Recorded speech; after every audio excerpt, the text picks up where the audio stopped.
I never thought peace could feel this heavy. The kind of silence that wraps around you like a quilt, soft and reassuring, yet strange after a lifetime of chaos. For the first time in years, I wasn't waking to sirens, radio chatter, or the knock of duty on my door. Instead, I woke to sunlight filtering through curtains and the chirp of birds outside. I had earned this, at least, that's what I told myself. 20 years of service, 15 in SWAT, 5 as chief of police, left my body, scarred, my mind sharp, and my soul hungry for something quieter. My wife was gone now, cancer taking her too soon. But I could still hear her voice in the back of my mind. Promise me you'll find a place that feels like home, Daniel. A place where you can finally breathe. So, I bought a house. Not just any house, my castle, my fresh start. The smell of paint still lingered in the air when I unpacked the last box. The street was lined with oak trees. The neighbors smiled, waved, even brought me cookies. Duke from across the street, a burly guy with a booming laugh, seemed permanently attached to his leaf blower, but he always shouted a friendly hello. Kids rode bikes on sidewalks. Dogs barked lazily at squirrels. For 3 weeks, it was perfect. The kind of perfect you don't trust when you've lived my kind of life. And then came the first crack. It was a Saturday morning. I walked outside to grab the mail and found a slip of paper tucked under my truck's wiper. Bright red, bold black letters. Violation notice. According to this document, my lawn was 1/4 inch too high. It cited Section 4, Paragraph B of something called the Oakwood Community Covenants. A $50 fine. Signed by Marjorie Kane, President, Oakwood Homeowners Association. I looked at my lawn, perfectly trimmed. Looked at Duke's lawn, identical. Something twisted in my gut. Not anger, not yet. It was the same weight I'd felt countless times when I saw a bully leaning on someone smaller. A cold sense of duty. I crumpled the paper, shoved it in my pocket, and told myself to ignore it. After all, this was supposed to be my sanctuary, not another battleground. That was mistake number 1. The next day, there were 2 notices. One for the lawn again, another claiming my trash can had been visible from the street, 3 hours past designated pickup time. Fine, $75. Total, $125. That's when I saw her. She was walking a tiny, yapping dog down the street, clipboard in hand, eyes sharp enough to cut glass, hair cropped so precise you could balance a level on it. She stopped in front of my house, scribbled something, and then looked straight at me. Marjorie Kane, president of the HOA, or so she claimed. She didn't wave, didn't smile, just looked at me like a queen surveying her land. My quiet neighborhood suddenly felt less like a sanctuary and more like enemy territory. Grandpa's voice echoed in my head. Weeds don't go away on their own. You pull them up fast or they'll choke your garden. The problem was, I didn't know how big the weed was yet. The next morning, instead of reporting to the station, I drove to the county clerk's office. The building smelled like dust and old paper, facts stacked on shelves.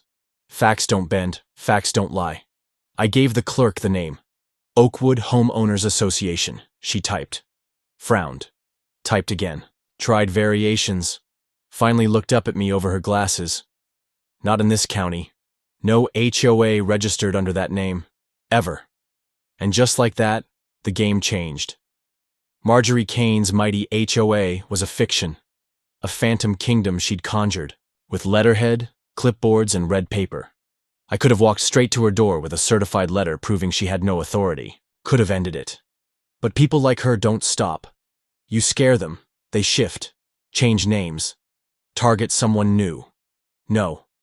If I was going to end this, I had to end it right. I let her play.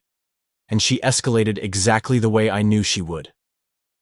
By the following week, fines had stacked into hundreds of dollars. Threats of liens on my home followed. The language became bolder. Immediate compliance required. Legal action pending, neighbors whispered. I noticed nervous glances. A young couple across the street told me Kane had fined them for leaving holiday decorations up too long.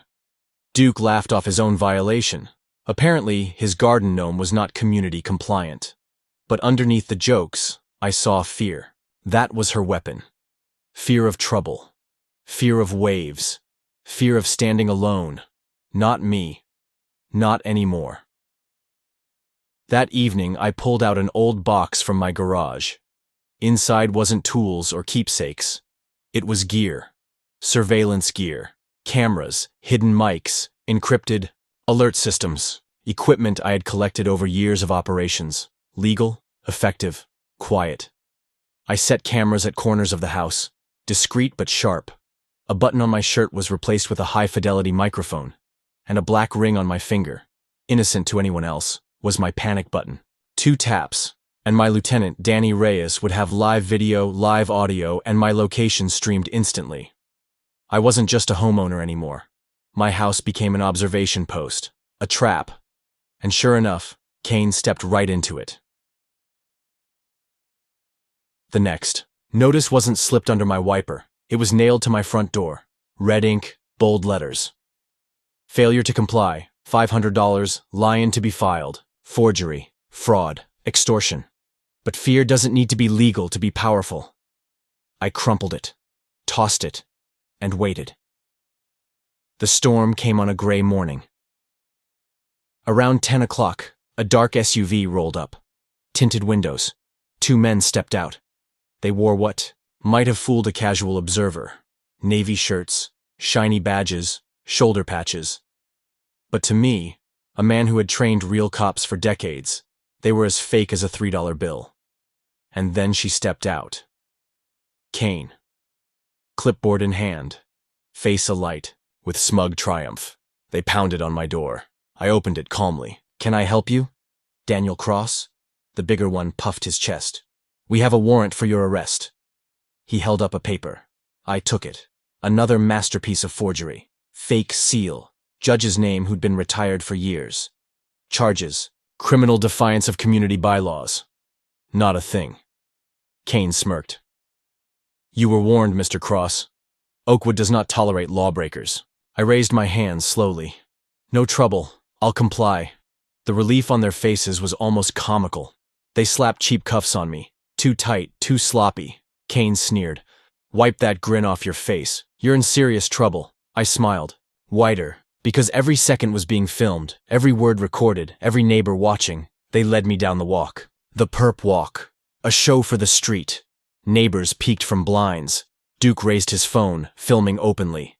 The young mom across the street had her camera pressed to the glass. And with one subtle press of my thumb against my ring, Lieutenant Reyes now saw everything too. They shoved me into the SUV, slammed the door. The driver chuckled. Folded like a cheap suit. The passenger turned back to gloat. "Not so tough now, huh? Should have just paid." I said nothing. Silence is a weapon too. What they didn't know was that when they dragged me past the bumper, I'd planted a tracker. A tiny magnetic disc that now pulsed on Reyes's map. My people were already moving. Shadowing. Waiting. The SUV wound through the city, heading toward an industrial park. A perfect kill zone. Inside, the thugs bragged about Kane paying them $500 for this job. They laughed about beer money, small men, small dreams. But their crimes weren't small. Impersonating officers, kidnapping, extortion. When they finally slowed, boxed in by traffic that wasn't traffic at all, an unmarked van ahead, Boone's truck on the side, a sedan behind, I leaned back. I knew what was coming. The trap snapped shut. Tires screeched. Doors flew open. Real officers swarmed. Tactical vests. Real weapons. Shouts. "Police! Show me your hands!" The goons froze. Deer in headlights. Dragged out. Cuffed. Read their rights. And me? I stepped free, rubbing my wrists, looking them dead in the eyes. "You just impersonated police officers to kidnap the chief of police," I told them. "Congratulations. You've earned yourself decades." But I wasn't done. Not even close. Because pawns don't matter. Queens do, and Kane was still out there, clipboard in hand, convinced she was untouchable. We raided her board meeting that night. A garage lit like a throne room, folding chairs arranged like a council. Kane barking orders at nervous neighbors. When we burst through the side door shouting, "Police! Don't move!"